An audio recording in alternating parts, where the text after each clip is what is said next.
So thanks, Vernon, for the introduction. Hello and good morning, everyone. I'm Sam Nazari, one of the lead staff in development of EMFAC 2014. As mentioned in the previous slide, we'll start with a brief introduction to EMFAC model. We'll point out the major changes from EMFAC 2011 to 2014. As most of you already know, EMFAC is the California On-Road Mobile Source Emission Inventory model, which was primarily designed to support air quality planning and state implementation plans. Additionally, EMFAC can be used to assess the emission benefits from both mobile source in-use regulations, such as truck and bus roll, and emission standards like LEV regulation, LEV 1, LEV 2, or LEV 3 regulations. Although EMFAC does not generate the official GHG inventory, with AB 32, EMFAC is redesigned to be able to support inventory analysis involving both criteria and GHG emissions.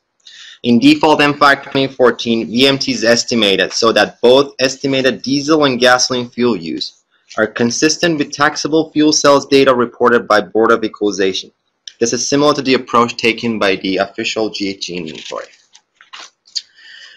Over the last 3 years, we had 3 workshops in June and October 2013, as well as in November 2014. In these 3 workshops, we discussed the changes to the methodology and assumptions in the model, and showed impact of these changes on emissions and activity estimated by the model. In this presentation today, we're going to have an overview of all those changes. So with this introduction, now let's take a quick look at the major changes reflected in EMFAC 2014. We'll discuss these changes from model architecture standpoint to changes in data inputs, changes in regulations, and model formulations. Let's start with the general description on the changes. As you may already know, EMFAC was publicly released on December 31st of 2014. Unlike EMFAC 2011, which was released as 3 modules of heavy-duty, light-duty vehicle, and scenario generator tool called SG, EMFAC 2014 is released as a single package developed under MySQL Python platform, and it's capable of estimating emissions from years 2000 all the way to 2050. Similar to EMFAC 2011, EMFAC 2014 provides a user with the capability to change both VMT and speed profiles, and also has a fully integrated project-level assessment tool that allows the user to estimate hourly emission for project-level assessment. These 2 modules will be described in more details later in this presentation. In terms of the model architecture, as mentioned in the previous slide, EMFAC 2014 is released as a single module rather than the EMFAC 2011, which were 3 different modules of HD, LDV, and SG were used. In EMFAC 2014, all these modules are combined, and the user do not need to go through each of them separately to obtain the data they need. EMFAC 2014 kept the functionalities of EMFAC 2011 SG, so user can input their own activity in an output emission inventory with a similar format to SG outputs in EMFAC 2011. In terms of the data inputs, EMFAC 2014 has updated light-duty vehicle emission factors with respect to odometer schedule, which controls emission deterioration, zero evap technology penetration, as discussed in LEV 3 emission inventory document, CO2 emission factors for light heavy-duty trucks and gasoline medium and heavy-duty trucks. Since the gasoline medium and heavy-duty trucks are part of the LDV modules, we are pointing them out in this slide.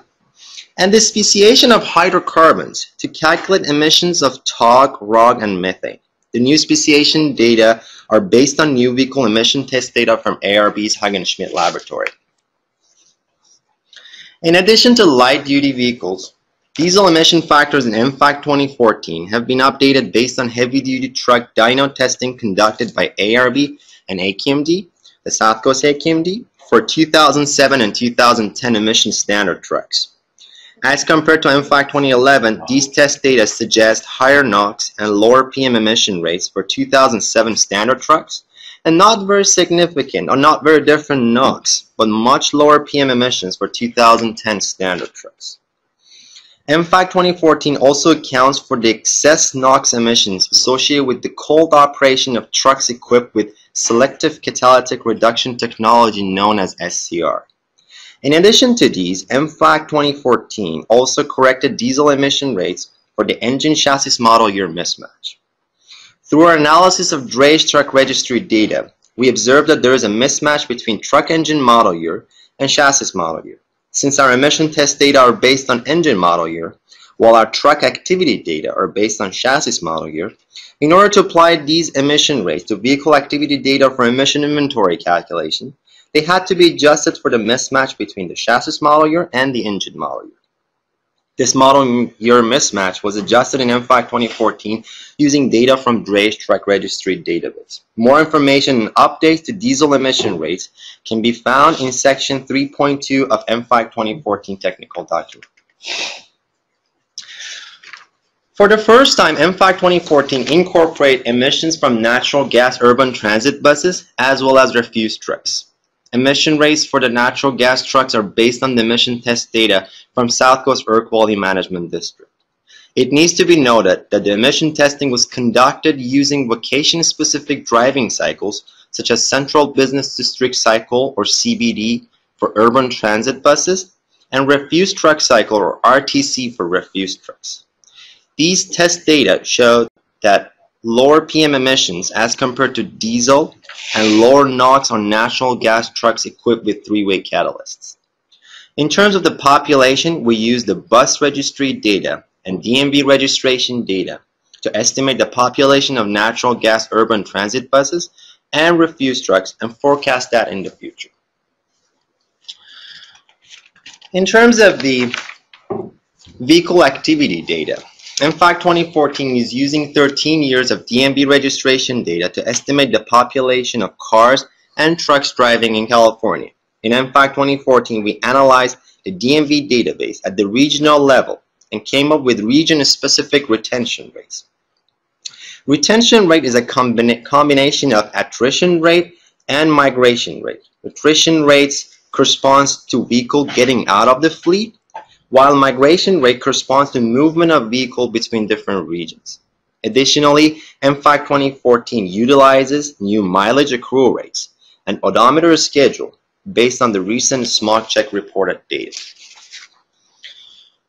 As you may recall, in EMFAC 2011 and prior models, the default model used the latest available MPO data at the time of the release. However, EMFAC 2014 VMT are estimated so that both diesel and gasoline fuel use are consistent with the Board of Equalization fuel cells data. This is similar to the approach taken by official GHG inventory. These fuel consistency allows EMFAC 2014 to support inventory analysis involving both criteria and GHG emissions. Along with the fuel-based VMT approach, EMFAC 2014 uses new socio-econometric modeling techniques to estimate new vehicle sales and VMT growth rates in the future.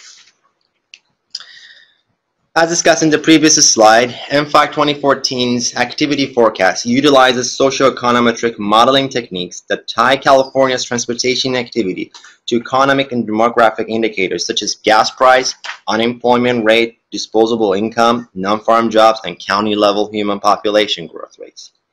To estimate light-duty new vehicle sales, shown on the upper chart, we developed a regression equation as a function of gas price, unemployment rate, and statewide human population to forecast new vehicle sales from 2013 to 2050. The upper right chart in this slide shows a comparison between EMFAC 2014 estimated new vehicle sales, shown with green squares, and historical light-duty vehicle sales data, shown with blue diamonds.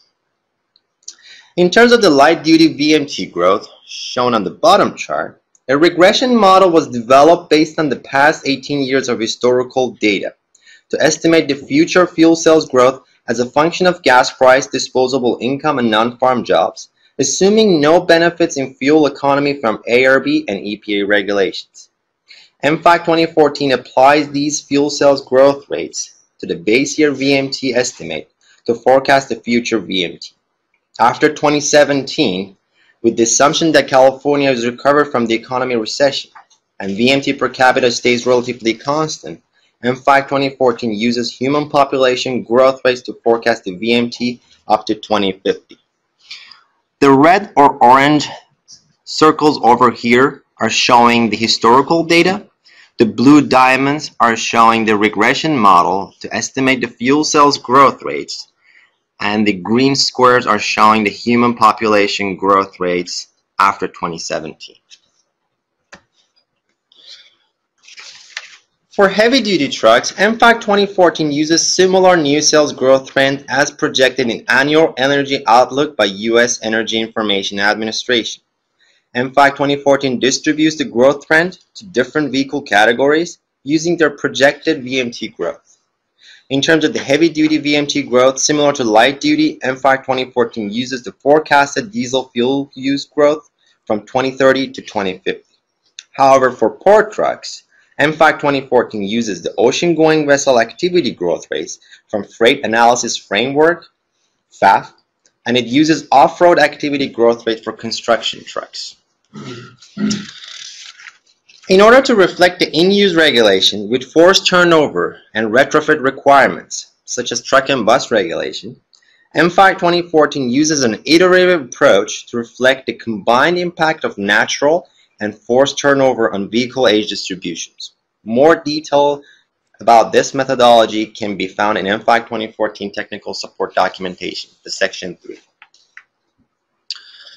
EMFAC 2014 also accounts for the emission impact of latest adopted and amended mobile source related regulations, such as Federal Greenhouse Gas Regulation for cars and light trucks, known as Federal PAVLI, Advanced Clean Car Regulation, which includes LEV 3 standards as well as ZEV 2 regulation, 2014 amendments to Truck and Bus Regulation, ARB Tractor Trailer Regulation, and Phase 1 Greenhouse Gas Regulation for medium and heavy duty trucks.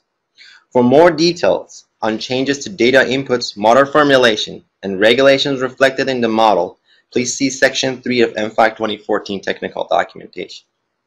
With this, I conclude my part of presentation. We'll hand it over to Kathy Jaw to talk about the applications of EMFAC 2014. But before that, we'd like to have a 5-minute break for questions and comments. Thank you.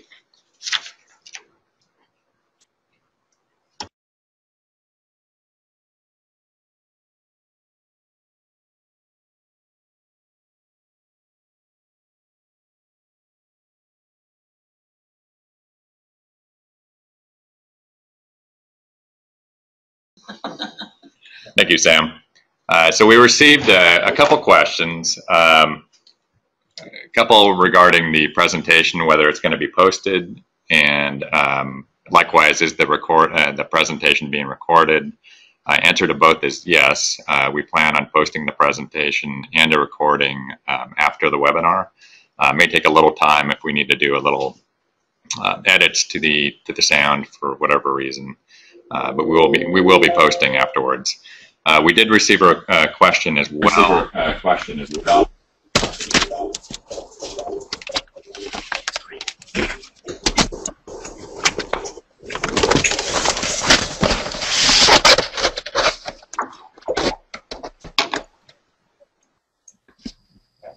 Yeah.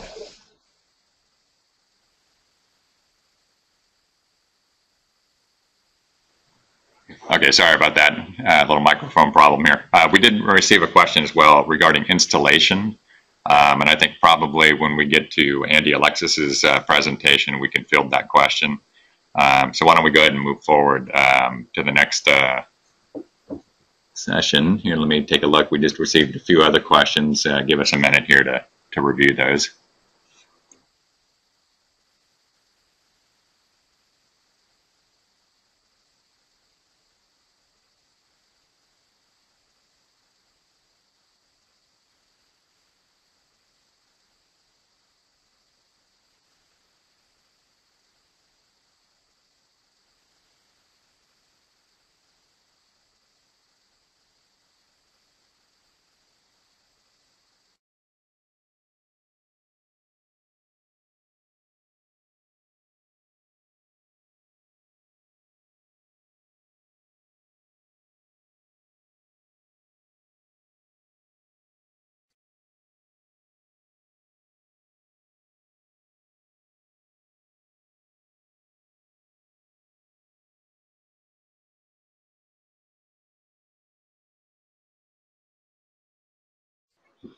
Okay, so we received a question regarding slide 14 as to what the bottom bullet is. After the last bullet, you can see says forecasted gasoline fuel growth for 2013 to 2017.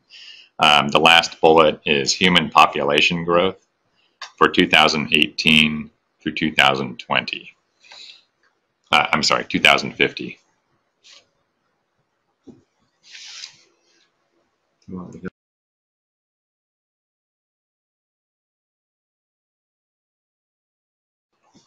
So we have a question from Jinghua Xu.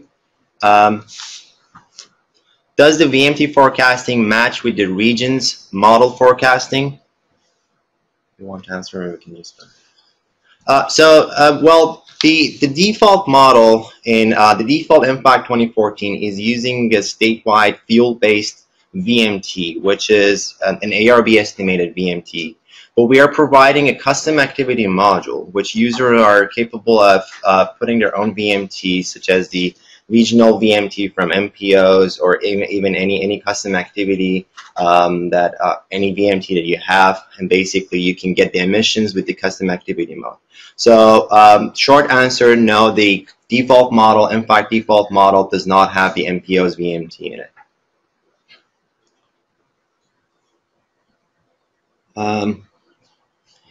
There's another question from George Liu. Will there be any post-processor that will help tease out what the approximate reduction would be associated with each of the EPA and ARB regulation and standards? No, and I'll answer that. This is Vernon Hughes. Yeah, the way that EMFAC is currently constructed is to capture the entire inventory, including all the regulations. So no, we don't plan on being able to have individual benefits of individual rules or individual components of the inputs. We have another question from Cheryl Laskovsky. I thought EMFAC 2011 included PAVLI. Can you clarify? Also, both include LCFS? Well, EMFAC 2011, the model didn't include the PAVLI, but the data that was posted on WebTool, the EMFAC 2011 web database, it included the PAVLI and LCFS, and also the CO2 without PAVLI and LCFS. But EMFAC 2014 includes PAVLI, but does not include the low carbon fuel standards. We assume the benefits from the low carbon fuel standards is on the well to tank, not on the tank to well. And since EMFAC is a tailpipe emission model, we're not including the benefit from the low carbon fuel standards on the CO2 emissions from EMFAC 2014. We have a question from G. Lu. Hey, dear ARB staff, I'm wondering which category does the semi-tractor trailer belong to in EMFAC 2014 and EMFAC 2011? Kathy, you want to answer that? The semi will be the T7 tractor types or the interstate. So that would be like IRP, outer states vehicle. And you can find the vehicle classifications, categories on our websites that we posted online. Yeah, and also on the technical documentation, Also, like where we're posting the definition of all of our vehicle categorization. Okay, so why don't we take one more? Sure. Are ethanol vehicles included in EMFAC 2014? The short answer is no. We do not have ethanol vehicles, the E85 vehicles in EMFAC 2014 yet. One more question. Yeah, if we can add. Okay. Have these changes or the overall model been peer reviewed? If so, can you post a link to those documents? Yeah, peer review primarily took the place. We did have workshops through 2013, 2014. So that was our effort to inform the public as to EMFAC formulation and all the assumptions that went into the model.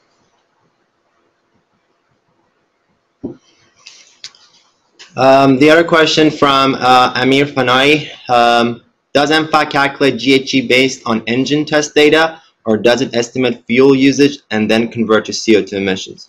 No, EMFAC CO2 emissions are based on the vehicle test data that we are conducting through our surveillance program from in Hungenschmidt laboratory, and those are not based on the fuel usage. So we directly measure the CO2 emissions. We have another question from Mansour Masoudi. I assume light duty electrification is included in forecast. How about for heavy duty trucks? No, for heavy duty we do not have any. We do not have the electric heavy duty yet in the model. Okay, so that's good.